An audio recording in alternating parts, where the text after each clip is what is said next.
trahison, preuve que l'esprit de corps et la volonté de lever ensemble sont plus forts que jamais. Cette rencontre est également une opportunité de réviser nos textes qui régissent notre coopération afin de les adapter aux défis de l'heure et aux évolutions rapides de la science. Et pour nous, c'était un objectif de pouvoir organiser et commémorer cette journée sur l'ensemble du territoire. Donc cette année, nous avons aussi fait pari, depuis la prise de notre des règles de l'association, de pouvoir organiser la journée du 16 octobre sur l'ensemble du territoire. C'était aussi l'occasion pour nous de pouvoir dispenser des enseignements qui vont dans le cadre de la promotion de la bonne pratique de la DCSI, un objectif aussi de l'association. C'est également une occasion pour nous de présenter des plaidoyers à l'endroit de notre autorité, tout ceci dans l'amélioration des conditions de travail sur le terrain. Effectivement, nous sommes satisfaits de la participation de nos collègues qui sont venus de tous les centres du Togo et vu le nombre de personnes arrivées aujourd'hui, nous pouvons dire que nous sommes effectivement satisfaits.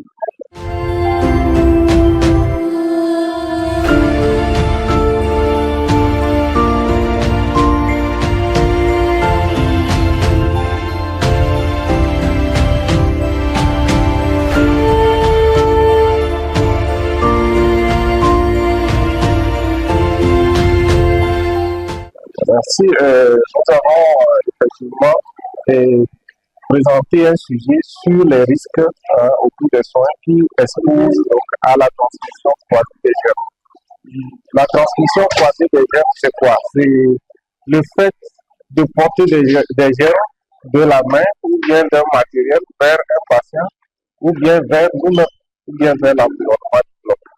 Et ça présente un risque majeur d'infection nosocomiale ou bien d'infection nosocomiale à l'anesthésie. Les vrais défis reposent dans le respect des normes internationales qui donc, nous permettent d'éviter d'entraîner des infections aux patients. Comment ça se fait concrètement?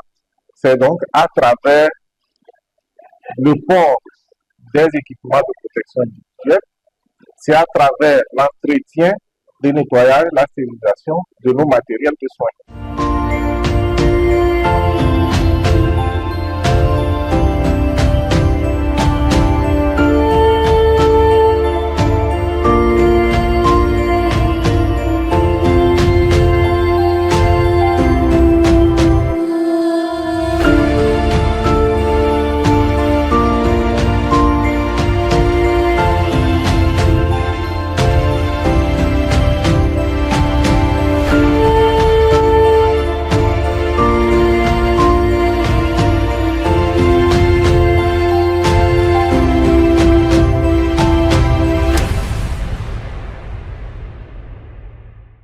Merci pour la question. Alors, au nom du chef de service qui est un peu indisposé, en mon nom propre, au nom de mes collègues ici, nous sommes là dans ce congrès organisé par l'ANTART. L'ANTART, c'est les techniciens supérieurs anesthésie et réanimation. C'est quoi les techniciens supérieurs anesthésie et réanimation? C'est ces gens-là qui nous aident au bloc opératoire, nous les médecins anesthésistes que nous sommes, pour la prise en charge anesthésiologique des patients.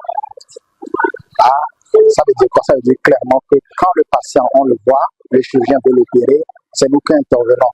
Avant l'opération, nous préparons le malade, c'est nous qui faisons de sorte que le chirurgien opère les malades dans les meilleures conditions, et c'est nous qui faisons de sorte que le malade soit pris en charge après l'intervention dans les meilleures conditions. L'important de ce congrès, c'est va directement dans droite ligne avec ce dont j'ai dit. Ce travail, il demande à ce qu'on ait une expertise. Il demande à ce que les gens pratiquent chaque temps pour pouvoir avoir les meilleures conditions ici pour partager notre expérience, nos expériences tout du moins, dans la prise en charge de ces patients. Donc l'expérience, ça veut dire quoi?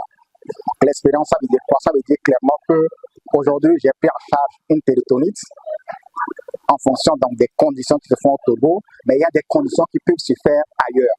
Donc c'est là l'expérience. On est venu, X vient avec comment ça se passe à Notien, Y vient avec comment ça se passe à Mango, Z vient avec comment ça se passe à Lomé, et on fait la somme.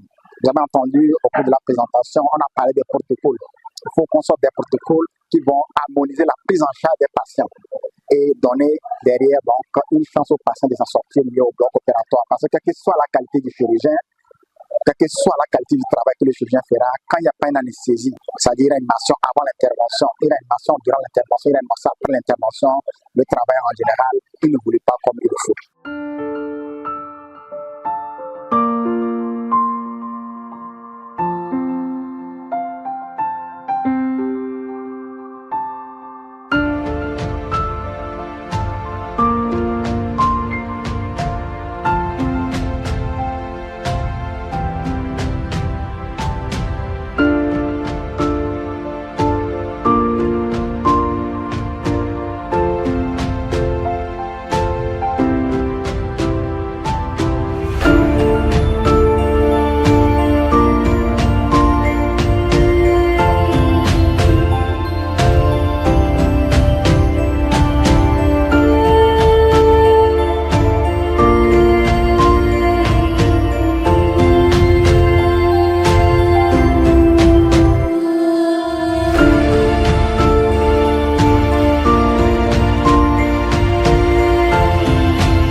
Disons que l'organisation elle est parfaite. Avec cette rencontre, nous qui avons fini il y a au moins 10 ans, nous nous rendons compte que l'anesthésie aujourd'hui suit le rythme de l'évolution de la science. Il y a de nouvelles choses que nous découvrons. Il y a la remise à niveau que nous faisons également. Je crois que c'est une initiative à saluer et notre souhait serait de ne pas attendre seulement les congrès pour qu'on ait ces genres de rencontres. Il faut que ça soit périodique, pourquoi pas une fois par an, histoire de se rencontrer, d'échanger les expériences et aussi de refaire la remise à niveau pour l'intérêt de nos patients. Je tiens à féliciter et à remercier tous ceux-là qui se sont impliqués de près ou de loin à ce que nous ayons cette parfaite organisation et attendre par la même occasion la main aux bonnes volontés pour soutenir cette organisation pour les prochaines fois. Merci.